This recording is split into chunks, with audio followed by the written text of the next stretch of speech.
Salut, ça fait 1 an que j'ai lancé ma chaîne YouTube et j'ai atteint du coup les 1000 abonnés. Et pour vous donner un petit peu de force, je voudrais vous donner les 5 erreurs que j'aurais aimé éviter de faire quand je me suis lancé sur YouTube. C'est parti. Alors, quand on te lance sur YouTube, il y a beaucoup de choses qui te disent. Il y a plein d'influenceurs qui vont te faire des vidéos pour comment atteindre les 1000 abonnés, pour qu'est-ce qui fait la réussite d'une chaîne, etc. En fait, j'ai remarqué encore une fois que la plupart du temps, il ne faut pas écouter ces gens-là. Et en fait, moi, ça m'a fait perdre beaucoup de temps. Donc, j'aimerais un peu clarifier les choses parce que j'ai regardé plein de vidéos sur comment avoir des abonnés sur YouTube, comment faire ci, comment faire ça. Et en fait, je vais essayer d'être au maximum transparent avec vous sur ce qui a marché ou ce qui n'a pas marché pour moi. Et je vais vous résumer ça en 15 minutes dans cette vidéo. L'objectif de cette vidéo, c'est vraiment d'essayer de démystifier au maximum les choses que vous allez voir sur les vidéos YouTube des influenceurs qui vous disent comment faire 1000 abonnés. La première erreur, moi, qu'on m'a dit de faire, c'est Kevin, il faut pas que tu partages ta vidéo parce que si tu partages ta vidéo, ça va embrouiller l'algorithme, ça va amener des gens qui sont pas intéressés par ton contenu et du coup l'algorithme YouTube va jamais recommander tes vidéos et tu vas avoir beaucoup de mal à percer dans ta niche. Alors moi je trouve que ça c'est totalement faux. Enfin honnêtement j'ai galéré, vraiment galéré pour atteindre les 600 abonnés et je suis vraiment sur une niche moi pour le coup, donc je suis dans le gros hacking. C'est vraiment hyper difficile de percer dans cette niche-là, surtout avec les contenus que je fais. J'ai regardé un petit peu les gens qui faisaient le type de contenu que je fais moi. C'est typiquement des Indiens qui sont au Bangladesh et qui font des tutos YouTube, quoi. Donc en vrai, eux, ils ont 11 abonnés, 3-4 abonnés maximum et ils sont pas du tout récurrents. Donc du coup, la première chose qu'il faut faire, c'est vraiment partager au maximum le contenu que vous faites. C'est vraiment le conseil, allez sur les groupes Facebook, envoyer la vidéo à votre communauté, créer une communauté pour pouvoir l'engager, partagez-la sur YouTube, enfin sur LinkedIn, partagez-la partout. Et en fait, plus les gens vont la voir, plus en fait les gens s'ils vont la voir, ils vont se faire retargeter automatiquement. C'est-à-dire que votre vidéo va être proposée à ce type de personnes-là dans son audience à lui. Donc du coup, ça va te permettre d'au moins atteindre les potes de potes de potes. Alors le truc, je pense, qu'il voulait dire, et peut-être que j'ai mal compris, c'est peut-être de ne pas partager à ses potes, quoi. C'est-à-dire qu'en fait, d'avoir 1000 abonnés de tes potes, en vrai, tu t'en fous. Essaye de partager au moins à des gens qui sont intéressés par ce que tu fais plutôt qu'à des gens qui s'en tapent de ton contenu. Donc, il faut aussi savoir une chose, c'est que YouTube booste ta publication les 30 premiers jours. Après, c'est fini. Donc, il faut en profiter au maximum à ce moment-là. La deuxième erreur du coup qu'on m'a dite, c'est qu'il fallait absolument des montages, il fallait absolument une vidéo qualitative. Donc là, comme tu peux le voir, moi je suis pas du tout un monteur, j'ai pas dit tout le temps à consacrer à faire ça. J'en ai passé la semaine dernière, j'ai essayé de faire des pauses à chaque fois en haut, enfin sur le YouTube et tout. Donc je trouve que c'est cool en vrai de faire ça, mais fondamentalement ça m'a pas non plus amélioré plus de résultats que ça. Je suis pas monteur, j'ai pas que ça à faire à passer tous mes week-ends à faire du montage vidéo. Donc en vrai, choisissez un format court, enfin un format simple à monter. Moi voilà, ces vidéos-là, c'est du front cam, je coupe juste les parties où je suis pas trop content de ce que je dis, je recommence et ça roule, quoi. Il n'y a pas besoin d'en faire tout un plat. Donc vraiment, essayez de vous positionner sur un contenu qui prend pas trop de temps, quoi. À la limite, mettez pas. Enfin, on me dit que la tête, c'est pareil, ça change beaucoup de mettre sa tête sur des profils, sur des vidéos YouTube.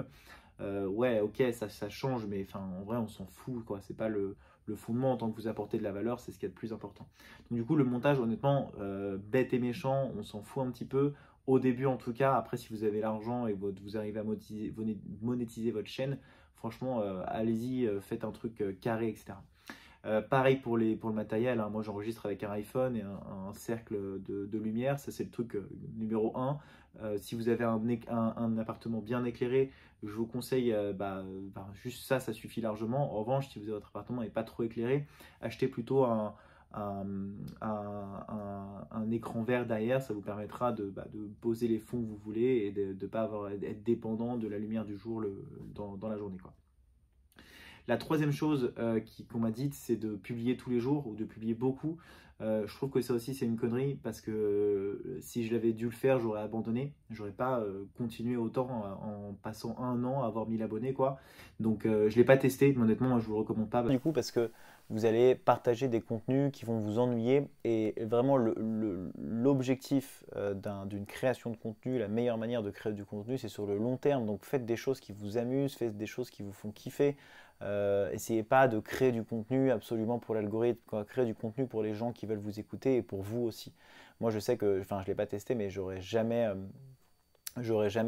fait autant de contenu si j'avais vu qu'au final j'avais fait 1000 abonnés. Bon, je l'ai pas testé encore, vraiment. Moi, je ne conseille pas parce que ça va dégoûter en fait de la création de contenu et je préférerais voir ça sur le long terme plutôt que de le voir voilà, au fil de l'eau comme ça et d'écouter ce que les gens me disent par rapport à la création de contenu.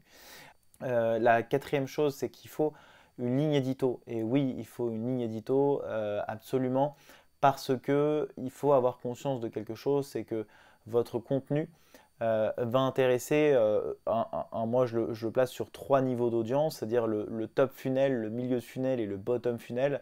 En fait, le bottom funnel sont fondamentalement les gens qui sont intéressés par ce que vous faites. Donc moi, en gros, les gens dans le bottom funnel, je vais leur parler de hacks, je vais leur parler de financement, je vais leur parler, je ne sais pas, d'outils, de plein d'actualités, etc.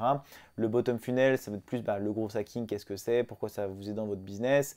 Et encore en top funnel, ça va être les outils, par exemple, qui sont utilisés par les gros hackers, etc. Bon, en gros, c'est un exemple de top, bottom,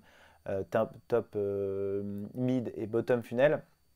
Et en fait, il faut bien avoir conscience de ça, c'est qu'en fait, moi, quand j'avais commencé ma chaîne, j'avais vraiment décidé de me concentrer que sur le bottom funnel, donc que sur le bas du panier, c'est-à-dire de faire des vidéos hack, tu vois, des outils que je découvrais, des choses comme ça, donc vraiment des trucs très très axés sur mon audience. C'est pour ça qu'en fait, les 1000 abonnés que j'ai sur ma chaîne sont très qualitatifs. En revanche, d'avoir un nombre d'abonnés intéressant, et c'est ce que je disais dans une ancienne vidéo que je vous mets en complément de cette vidéo-là, où en fait d'avoir un nombre d'abonnés, ça vous permet d'avoir une crédibilité sur le marché et donc du coup potentiellement vous faire inviter dans des podcasts, dans des médias ou dans des événements pour pouvoir parler de ce que vous faites. Donc vraiment pensez à cet effet TOFO, MOFO, BOFO, on appelle ça comme ça, marche aussi sur YouTube, est très très pratique. Donc allez-y, faites au maximum pour pouvoir intéresser une grande partie de votre audience. Il ne faut pas oublier non plus qu'en fait sur YouTube, vous êtes sur un contenu entertainment, même si vous allez vous former, les gens aiment bien regarder ça voilà, dans le métro, je sais pas, quand ils sont chez eux, en train de manger tout seul, dans un restaurant, etc. Donc en fait, il faut se mettre aussi dans la tête des gens qui sont sur ce réseau-là. Moi, je faisais des tutos, par exemple, donc c'était partagé dans des entreprises, mais fondamentalement, les gens regardaient ça le week-end ou regardaient ça voilà, en fait, ils cliquaient et ils partaient tout de suite. Et du coup, en termes de stats, c'était pas forcément ouf. Ils allaient revenir dessus plus tard. Mais derrière, YouTube se disait pas que c'était la meilleure vidéo du monde. Donc en fait, c'est comme pour tout, il faut réussir à garder son audience le plus longtemps possible sur sa vidéo pour qu'à un moment, elle ait envie de s'abonner et qu'elle trouve de la valeur dans ce que vous faites. Enfin, la dernière chose, c'est que en fait, un abonné, c'est pas des vues. Moi, j'ai parcouru plein de chaînes de gros hackers. Bon, après, je sais pas si c'est des vrais ou des faux gros hackers. Donc franchement, ça prouve bien qu'en fait, d'acheter du faux, c'est pas ce qu'il y a de mieux et qu'il faut vraiment faire un travail organique sur la dimension top, mid et bottom funnel parce que tous les personnes qui ont des 11 000, 5 000, 20 000 abonnés, ils ont une audience pourrie parce qu'ils ont du 150 vues sur des 11 000 abonnés. Enfin, ça ne veut rien dire. C'est-à-dire qu'en fait, le nombre d'abonnés versus le nombre de vues que vous faites va dépendre de votre audience.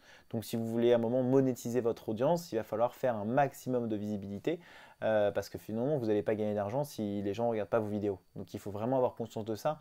Si par exemple, vous vous dites, ok, trop bien, je vais passer dans un podcast ou dans une vidéo ou dans un média ou dans un truc comme ça qui n'a rien à voir avec ce que vous faites et que les gens viennent juste vous suivre par curiosité et ne vont pas regarder vos contenus, franchement, il faut éviter à tout prix, il faut limite refuser cette invitation-là parce que derrière, ça ne va pas vous apporter l'audience qui va vous suivre et qui va vous supporter et qui va vous amener du coup une crédibilité, mais en même temps de la vente. Donc voilà mon top 5 pour atteindre les 1000 abonnés. J'espère que vous ne tomberez pas dans le panneau dans lequel je suis tombé, c'est-à-dire d'écouter tout le monde et d'écouter surtout n'importe quoi sur les chaînes YouTube.